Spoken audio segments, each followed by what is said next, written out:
Thank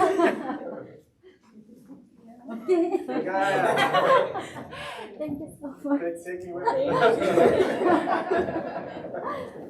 Congratulations. Congratulations.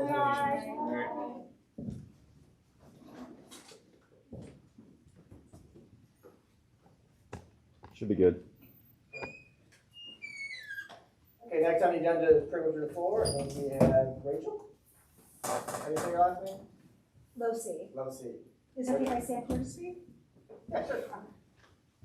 Are you ready? Okay. All right.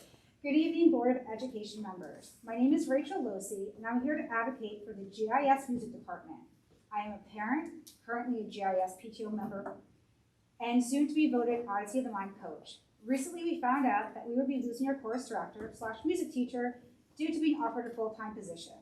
I and many parents were shocked to find out that the position in our district was a .8 position, and that it had a big turnover rate in the past 10 years. I'm sure it comes with great stress and struggle to find someone to fulfill this position during a pandemic. But I have been told at our GIS PTO meeting that interviews are taking place, and fingers crossed that we find the right person here soon. But I'm concerned that it might be another stepping stone for the next teacher because we're not offering a full-time position with a 10-year track. We are off by 0.2, so I wanted to give a little perspective on how parents and students value this position. Our students wake up early to attend before school rehearsals for chorus. These children see the value and make the commitment. They were sad to see their teacher go and chorus be put on pause. Chorus is the biggest team you will ever be on. It is inclusive to all students, and it's free. No membership fee, uniform, or accessories to buy.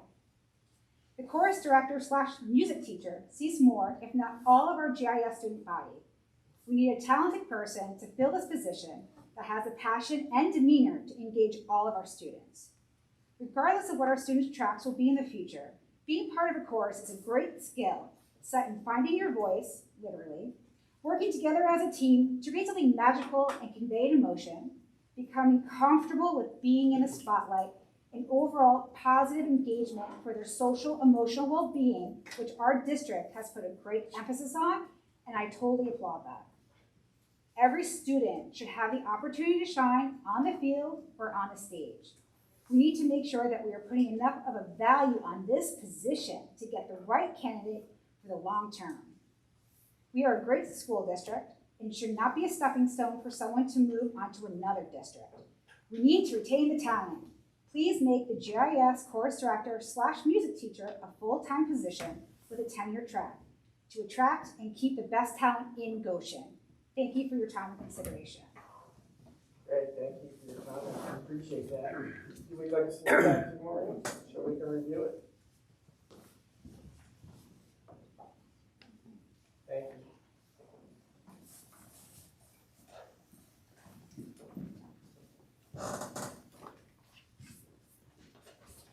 Next on the agenda is the President's report. I was back in action this week, so I was able to attend and report to the public and the board that we entered into our negotiations with our labor groups. So those are ongoing, and we've had good positive talk so far, and we look forward to a good, fair resolution for all. I believe next meeting, 14th or the 18th, Land should be back with a report with more detailed information like dollars and cents. So that will be good for our air filtration and air handler projects that we're considering in the future. And that's all I have for today. Next on the agenda is legislative update. So there's a meeting coming up on Wednesday, so I don't have any new information until I attend that meeting. At that meeting, there's going to be a representative from the Alcoholism and Drug Abuse Council of Orange County, and they're going to discuss resources that are available to the district and also prevention curriculum. So I'll have that information when we come back. Great, thank you. Yep. A quick mention, I think John Redmond won re-election. Yep. We voted for him. Thank you, Shannon. Next on the agenda is the superintendent's report. Dr. Coates. Thank you, Mr. Pucci. So I wanted to inform the board that the district has been able to procure a vendor for the mandated staff COVID-19 testing. On the agenda for approval tonight is an agency by the name of USA Medical. USA Medical is fully funded by CARES Act money, so part of the agreement that you will see tonight is that there is actually no billing or no invoice to the district. They send staff to the district once per week, depending on the number of people that would need to be tested. They do the testing here, and they actually have a remote portal that they share the results with us, so there's no back and forth of paperwork. We would know right away. And we actually have a emergent conduct, so if there is a positive that comes up in any of the testing, the district would know right away and be able to work with the affected staff members. We're working on the most appropriate location here in the district to be able to do that. It needs to be a central location. We're trying to respect the privacy of those adults that will be involved. We also are in the final stages of the data collection. I would say most of our employees have already responded. Dr. Goshen has actually been setting up hours in each building so that nothing in terms of them submitting their paperwork has been transmitted digitally. They've been actually able to put something in hand. And we actually have a secure file here in the district office and the personnel office where we have secured all of those responses. Once the testing begins, obviously we will have to watch closely to see what kind of information that we're getting. We have been watching closely regionally and nationally. There was actually an article in the New York Times today that spoke of about a 30% drop in positive cases nationwide. So we are hopeful that our data will continue to follow suit the same way, and that we'll be able to continue to move in a positive direction with relief from COVID. I also want to debrief the board on, yes sir, sorry. What type of testing will it be? So it's a PCR nasal swab. They do not do the saliva testing. That would have been an additional cost to the district. So the PCR nasal swab does meet the requirements of the Department of Health and will allow us to get the results that we need. Thank you.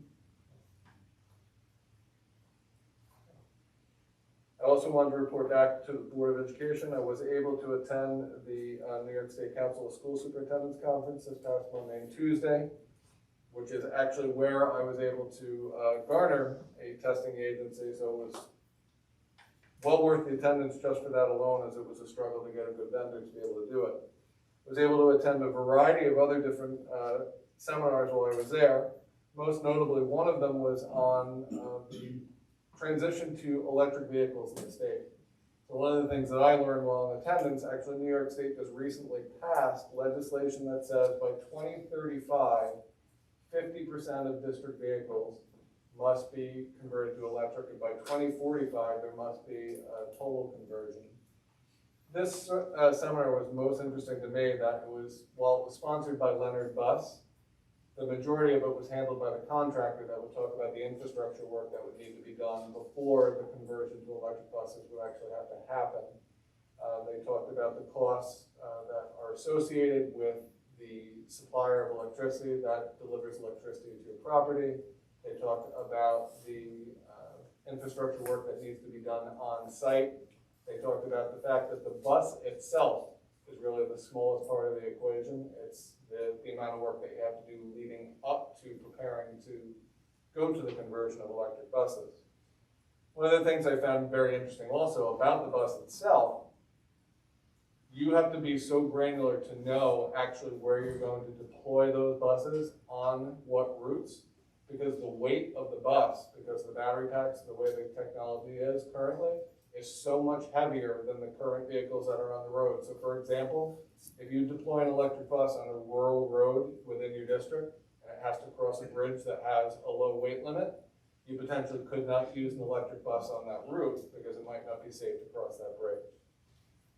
They did share that they only know of about 2 districts in New York State that have started the process. I believe it was White Plains City School District, and they were full disclosure. They said White Plains is a private transporter, so that they don't have to go through all the same, jump through the same hoops, if you will, that a public school district does. So they've been able to make the conversion a little bit easier. And if I remember properly, it was Gilderland, just outside of Albany, has started a contract for 5 new electric buses, so they're in the process already.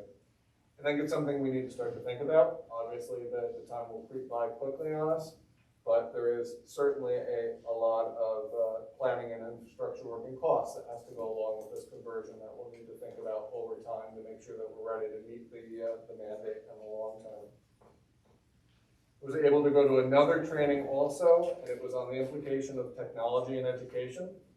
It talked extensively about artificial intelligence. It talked about the implication of trying to ignore the effects of technology on education, and especially how we were accelerated over this pandemic on what could be to come in the future.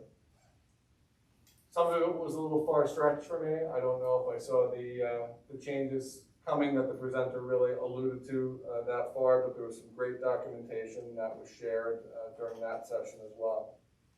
Probably one of the most meaningful sessions, the representatives from the State Education Department did mini roundtable throughout the end of the conference as well. And they talked about hot button topics, if you will, that districts need to be aware of. One of the large portions of conversation that's happening, not just in the state, but around the country, is really in regards to free and reduced lunch as well. There is a lot of conversation that because the FDA has approved for school districts to be able to offer lunches for free throughout the end of last year and for the balance of this year as well, that there is a national movement, especially in urban centers, for school districts to make it a permanent fixture. If that happens, especially for a district like Goshen, there's a significant change that would have to occur. Our school lunch program is self-funded as of right now. While it did suffer a terrible loss that the district did offset last year, if that does get shifted to the operating budget, there's significant implications of the district absorbing those costs, how we fund the staff the cafeterias, how we fund all of that. We would have to look at what, if any, balance we have in our school lunch fund. There is some relief money coming from the federal government right now to offset some of those losses. But again, we have to watch this carefully to see when and if this transition is going to occur. I didn't get to go to all the different seminars that I wanted to. Those were just a couple of quick highlights, but a lot of the information that was shared was very meaningful to where we are, and especially where we have to plan for the future. So it was a conference well attended, and I appreciated the ability to be able to go. Richard, that's going to be all for me tonight. Yes, sir. Just to get back to the buses. Yep. Did they touch upon the training that would be necessary for our employees or mechanics? Did they touch upon anything like that? So they talked about maintenance actually, and maintenance is far less on an electric vehicle than it is on a gas or a diesel powered vehicle. There is certainly training that would have to occur in terms of when something does go wrong, but there's no engine, there's no oil changes. The brakes are what they call not the hydrostatic, not recumbency. There was a phrase that they used, I didn't write it down, but regenerative braking. So the regenerative braking actually powers back the batteries. You know, there are pieces like that mechanics would have to be trained in, but they really talk more about how much less the maintenance is on an electric vehicle than it is on a diesel or a gas vehicle. Thank you. Sure. Want to do a quick comment on the budgetary changes? Yep.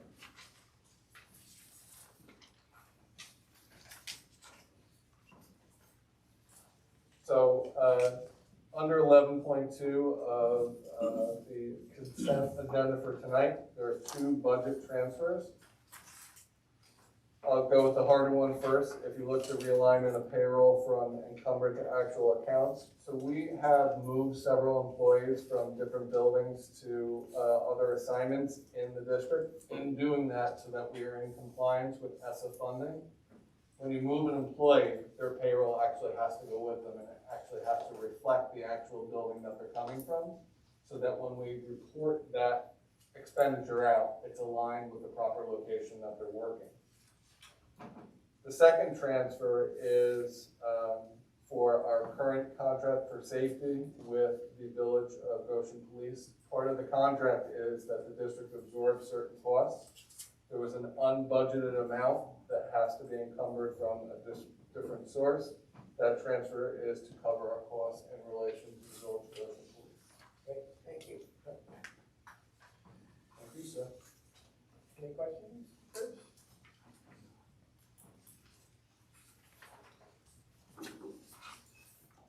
Next on the agenda is the Assistant Superintendent for Curriculum, Instruction, Personnel, and Technology, Mr. Carter. Thank you, Mr. Pucci. Good evening, everyone. Two quick updates for you this evening. Tomorrow, Dr. Coates and I will be running the ARP ESSER Part 2 collaboration meeting with major stakeholder groups throughout the district. We have sent out invites to approximately 43 guests. This will be a virtual meeting held tomorrow, starting at approximately 4:30. So our number one goal is to really chat with our stakeholder groups, most importantly about the funds that we are receiving, what funds may be used for. And then we intend to have a great conversation about the allocation of the grant funds, where the monies may go, what we choose to do as a group, and of course move from there. Remember, this allocation is the third allocation in the grant monies that were sent over by the federal government, and we have until September of 24 to finish the spending of these funds. Also want to mention that Goshen High School is having their college fair tomorrow. There are 2 sessions beginning at 6:30, ending at 8 o'clock. Signups are online through the use of the Google form. I know that it was two sessions chosen so that we can maintain proper spacing with a 100-person capacity. We do have 70 colleges and universities being represented tomorrow, so I think it will be a great time for all, intended for high school seniors, and hopefully one person from the family can join them, whether it be parent or other family member or friend. And again, sign up through the website, the GHS website. That's it for me this evening. Are we, we're not entertaining other districts this year? I don't believe that we have any other districts joining us. We don't have to pass, right? The group that helps assist our school counseling group and our administrative team in setting this up, I believe they're in Washingtonville and Cornwall tonight and Thursday. So we didn't have any others come, and of course we're trying to maintain proper spacing with COVID-19 regs, so I don't believe there's anyone coming. Questions for Mr. Carter? Thank you. Thank you. Next on the agenda is the consent agenda. Any motion? Allison and Tom.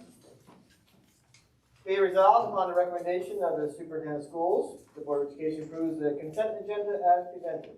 All in favor? Opposed? We do have some old business and some policy updates. So 10.1, need a motion for second reading and adoption and readoption of policies.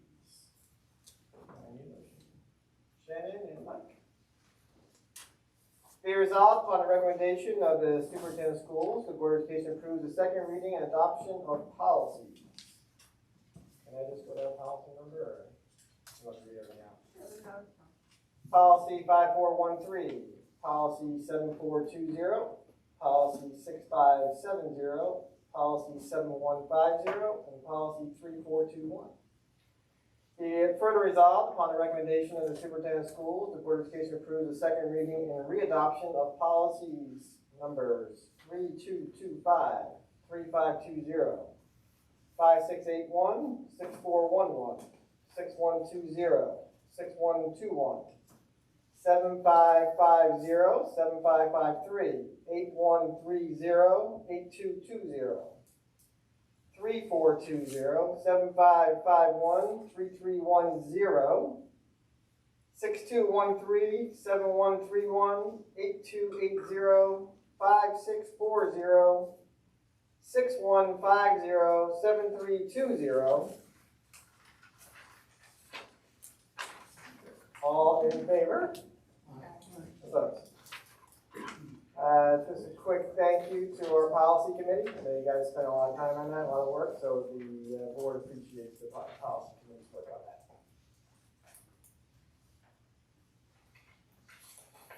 Okay. We are now on to new business. 11.1, I need a motion to approve minutes for the regular meeting, September 20th, 2021. Jeremy, Billy. Be it resolved upon the recommendation of the superintendent of schools, the Board of Education approves the minutes for September 20th, 2021, regular board meeting. All in favor? Opposed? 11.2, the budgetary transfers that Curtis went over. I need a motion. Billy and Shannon. Be it resolved upon the recommendation of the superintendent of schools, the Board of Education approves the following budgetary transfers. SRO security-based contract with the Village of Goshen, dated 9/28/21 in an amount of $93,850. Realignment of payroll from encumbered to actual accounts on 9/28/21. $496,790. All in favor? Aye. Opposed? 11.3. Need to schedule an additional meeting here for our audit committee to meet and for a board meeting to accept the external audit by Nugent and Hassler. Any motion? Got Allison and Tom. Be resolved upon the recommendation of the superintendent of schools, members of the audit committee will meet on Thursday, October 14th, 2021 at 5:30 p.m. to discuss their external audit completed by Nugent and Hassler. Be it further resolved, the Board of Education schedules a board meeting for Thursday, October 14th, 2021 at 6:30 p.m. to accept the external audit report. All in favor? Aye. Opposed? 11.4, I think we have a couple solar projects, one is starting and one to the finish line, right? One we did a few years ago. Seems like the process for these are lengthy. So I need a motion for entering into a pilot agreement with Borrego Solar Systems. Need a motion? Billy and Allison? Whereas on September 20th, 2021, Borrego Solar Systems notified the Goshen Central School District that it intends to construct a solar energy system on real property located within the district in accordance with Real Property Tax Law 487. Whereas the statute provides the developer with a 15-year tax exemption on any increase to the value of the real estate on which solar energy system is constructed. And whereas the statute requires the district to notify the developer if the district intends to request that the developer enter into a payment in lieu of taxes pilot agreement within 60 days of receipt of the notification to the district. And whereas the Board of Education intends to request such a pilot. Now therefore be resolved, the Board of Education intends to request that the developer enter into a pilot agreement in accordance with Real Property Tax Law 487. And be it further resolved that the superintendent of schools and such other employees and agents of the district are directed to undertake and complete all acts as required to effect the purposes of this resolution. And be it further resolved that this resolution shall take effect immediately. All in favor? Opposed?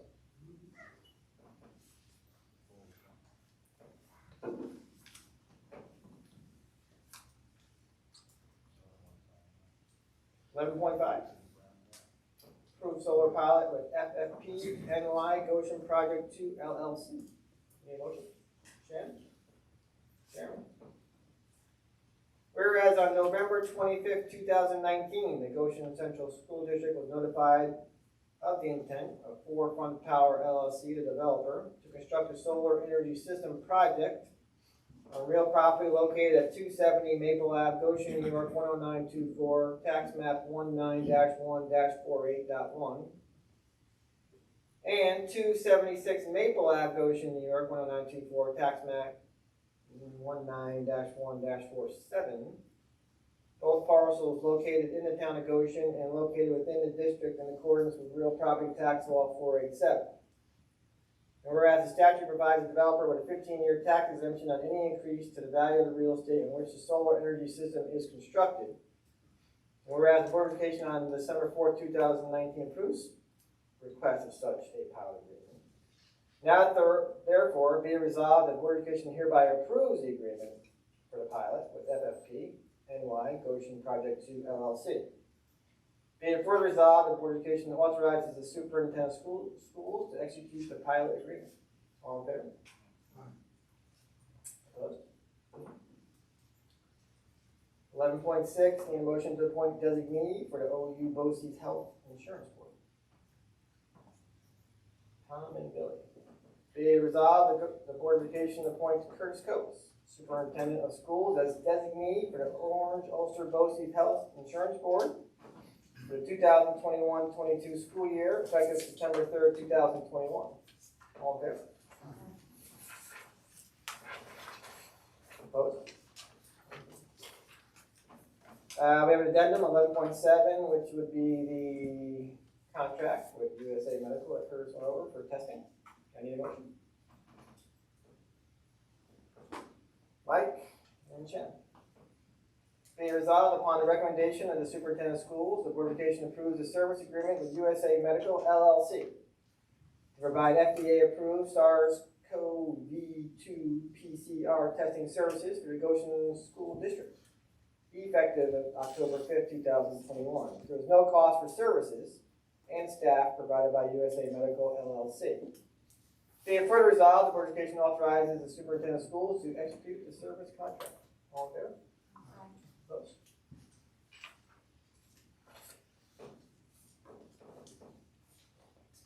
Privilege of the floor.